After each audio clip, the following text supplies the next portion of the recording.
lelo yo nzela tata mokonzi ekolo Félix Antoine Tshisekedi Tshilombo tokoma kotanga banguna na biso na bakombo.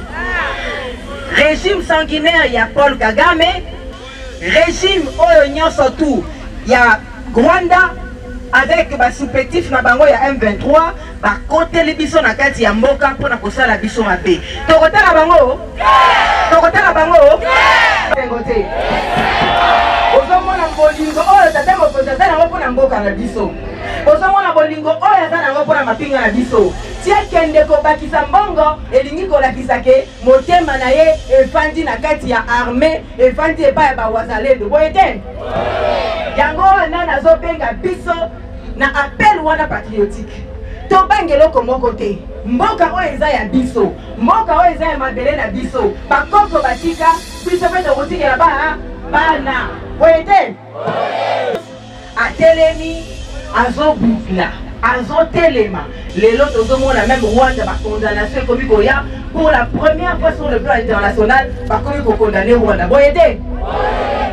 Grâce à la diplomatie agissante ya tata mokonzi ekolo Félix Antoine Tshisekedi Tshilombo. Na sepeli mingi bandeko na ngai ya Sud Baki na moni que nous sommes vraiment de vrais guerriers. Oyo totelemi mpona kobundela mboka na biso, oyo totelemi mpona kosimba mapinga na biso ekende liboso boyeba ke guerre oyo balinga te tokosala nini?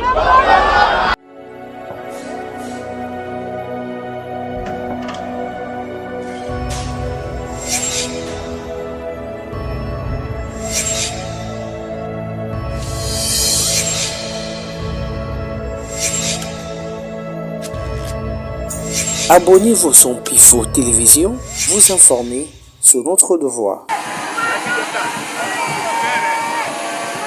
Gemena, le 15 mars 2025, accueilli par le numéro 1 de la province du Sud-Ubangi, Miché Mobonga et plusieurs autres invités, la ministre d'État, ministre des Affaires foncières Acacia Bandoubola Mbongo, a vu une grande foule composée principalement de milliers de membres de sa fondation Acacia en Action, avec notamment la présence de différents partis de l'Union sacrée de la nation, plateforme politique au pouvoir, qui l'attendait au sortir de l'aéroport de la ville de Gemena, l'accompagner à pied dans une sorte de procession.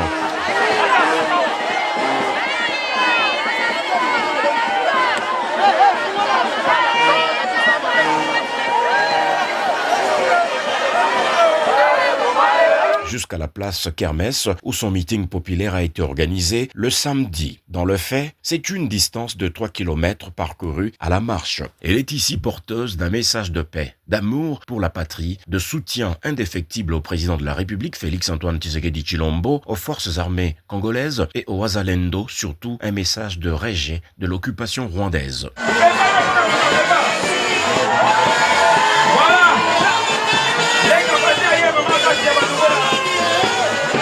Après les mots d'ouverture du meeting du secrétaire général de sa fondation, le député national Alexis Ngwele, face à une mobilisation qui confirme son influence dans cette partie du pays où elle est surnommée la guerrière de l'Ubangi par la presse locale, Acacia Bandoubola Mbongo a, dans son discours de sensibilisation, appelé la population de Gemena et de ses environs venus pour la circonstance des guerrières et guerriers de cette province à dire non à l'occupation rwandaise dans l'est de la République démocratique du Congo. Elle a invité ses compatriotes de cette province à s'aligner derrière le chef de l'État, Félix Antoine Tshisekedi Tshilombo, dans sa démarche visant à bouter hors les ennemis du peuple congolais, tout en insistant sur l'unité et l'attachement aux forces armées de la République démocratique du Congo, au FARDC et au Wazalendo.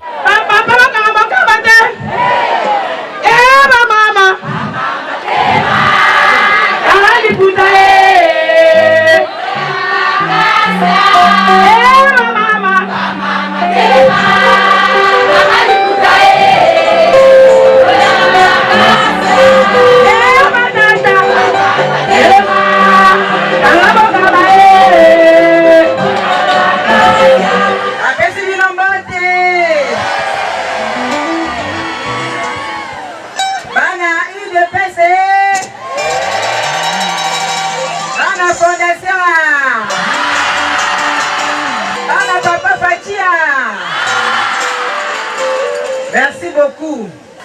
Et c'est un retondi motema na ngai pona ye lisusu kokutana na bandeko na ngai. esali boyema mokolo boye te nalobaki ntango tosilisi maponami oyo tata mokonzi ekolo Félix Antoine Tshisekedi Tshilombo azalaki président élu na 73%. Nalobaki na kozonga na lombango na bana ya Sidou Bangi pona pesa bino merci mingi. Merci parce que vous votez qui tata mokonzi ekolo Félix Antoine Tshisekedi Tshilombo.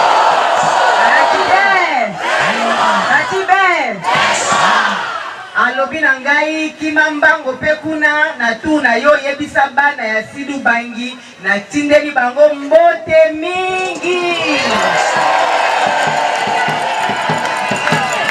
Na moronga ni na yepe alobi lokolo zo kende kuna na Sidou Bangi yebisa bana ya Sidou Bangi na tindeli bango pe mbote na bango. Yango wana na lingina sola na bino na mokolo lelo na moni penza bana Sidou Bangi batelemi pona moni ngambo kota la ndenge bolati babandana ya rouge elingi olakisa ke ezali likambo ya mabele lokola ezali likambo ya mabele na yaki na lisolo oyo ya mabele toyebi ke mboka na biso etondi kita mboka na biso Nzambe apesi biso bomengo apesi biso mabele apesi biso bakita oyo eza kouta na kati ya mabele ezosenga ete biso moko bakongole tozala conscient ya richesse oyo eza na kati ya mboka na biso.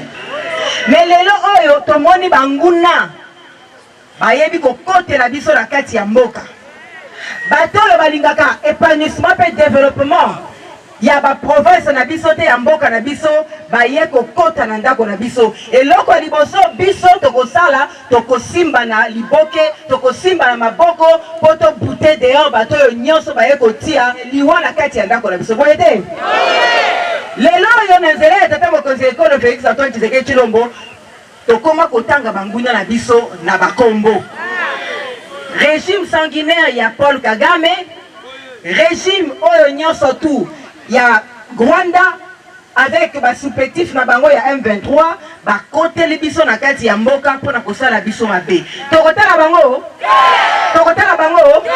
bana Sidou Bangi tokobanga te tokobangisa lokola eza mabele ya bakoko batikela biso pe toza na devoir ya kotikela bana biso mabele wana yango wana bana Sidou Bangi fo totelema sima ya bapinga na biso totelema sima ya bawazalendo ba oyo balapi ndai balobi bakobundela ekolo yango bomoni nga nalati teni oyo ezali mpona honore mapinga na biso ya ekolo oyo baza kotelema oyo baza kobundela bendele ya mboka yango wana nalingi totelema tobange eloko te notre cause est juste lokola cause na biso ezali juste toyeba kosala résistance patriotique toza na mboka mosusu te ngai mama na bino naza kokamba mabele susi na ngai ezali mabele ya mboka etikala ya bana ya mboka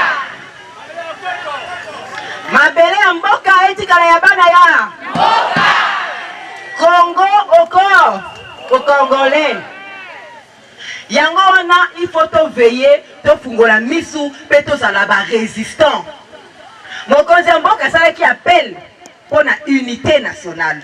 Quand on a quitté l'aéroport, on a moni bana union sacrée, l'union fait aussi bana makasi parce que Nzambe azana biso.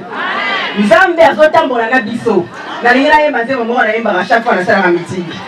Boko limbi sanga mais faut na yemba. Après photo zo saka lokumbe pa Nzambe boyete. Matondo mingi koloe. Matondo mingi asante sana Bwana Yesu, asante sana. Oh, asante sana Bwana Yesu, asante sana. Asante sana Bwana Yesu, asante sana.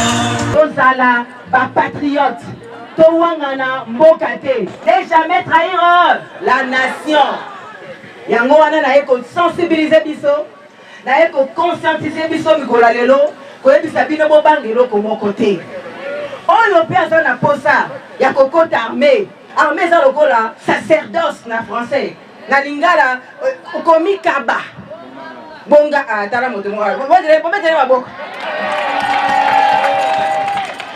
oyo mpe asentir bajeune osentir ke oza na vocation wana obengami mpona wana okoti arme obundela mapinga eloko moko akobanga ezali te lelo tata mokonzi ekolo miso na ye nyonso ezali na kati ya arme tata mokonzi ekolo abakisaki misolo mpona bamilitaire oyo bazali na front esengo te ozomona bolingo oyo tata mokonzi aza nango mpona mboka na biso ozomona bolingo oyo aza nango mpona mapinga na biso tia kende kobakisa mbongo elingi kolakisa ke motema na ye efandi na kati ya arme efandi epai ya bawazalendo boye te yango wana nazobenga biso na appel wana patriotique tobange eloko moko te mboka oyo eza ya biso mboka oyo eza ya mabele na biso bakoko batika biso mpe tokotikela bana boye te yango wana na ye lelo koyebisa biso il est temps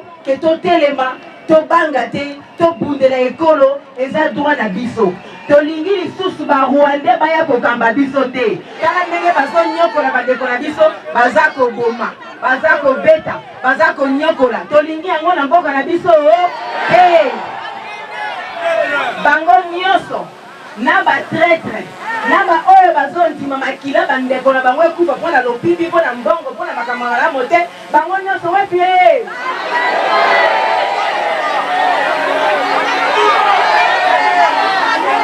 tokoki lisusu te kosepelaki na kati ya mboka na biso moko tozala lokola baesclave. Nous ne pouvons pas être esclaves dans notre propre pays. Oyo nyonso akoya koluka makila ya bana ya Kongo etanga makila na yeba kosala nini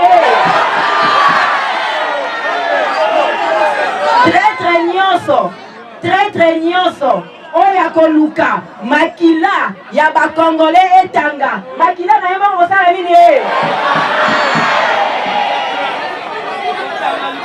parce que tokolinga te bino bandeko na ngai oliena lakisa bino bolingo oliena kabula na bino esengo na yande komemela bino mbeli biso bana sudu bantozalaka ba biso bana sudu bantozalaka ba ça veut dire que tozana eloko akobanga awa deja tolobi na miso ya nzambe ayoki biso mpe pepe ayoki biso oyo nyonso akotrahir mboka na ye atangisa makila ya bandeko na ye makila na ye moko osala nini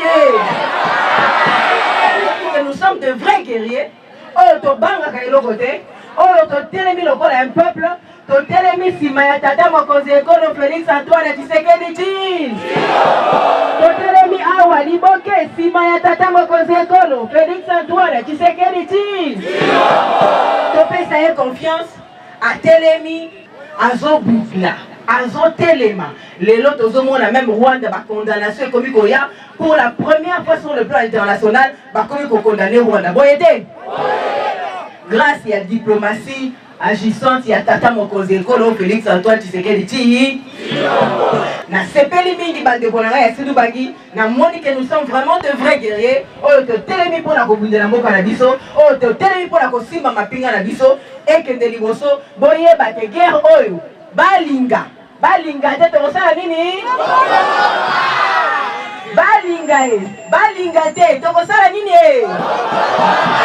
Puis, à la fin du meeting, direction Église CM, une importante communauté religieuse locale où elle a apporté sa contribution pour la réhabilitation de la toiture récemment effondrée, pour ensuite aller inspecter l'évolution des travaux d'installation de la radio communautaire Top Ubangi qu'elle a installée à Gemena, question d'aider la population de cette partie du pays à rester informée 24 heures sur 24. Contente de l'évolution des travaux, la ministre d'État a par après visité l'hôpital général de Gemena où elle a procédé à la remise de dons constituée d'importants lots de médicaments, raison de l'enthousiasme et du satisfecit des bénéficiaires.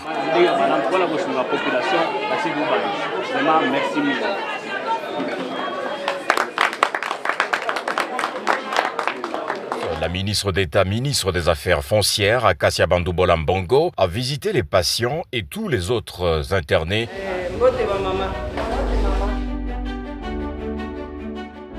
Ne pouvant fouler le sol de Guémena sans s'en rendre compte du fonctionnement du secteur foncier, la ministre Bandoubola Mbongo s'est rendue à la circonscription foncière de la ville et c'est le conservateur des titres immobiliers et chef de division du cadastre de Guémena, accompagné de celui de Zongo, qui l'ont accueilli. Après un bref échange professionnel, un mémorandum élaboré par l'administration de l'École nationale du cadastre et des titres immobiliers, Enacti Guémena, lui a été remis, question de présenter des desiderata à l'autorité nationale du secteur foncier, Acacia Bandoubola. C'est clôturé sa visite dans le chef-lieu de la province du Sud-Bangui, au nord-ouest de la RDC.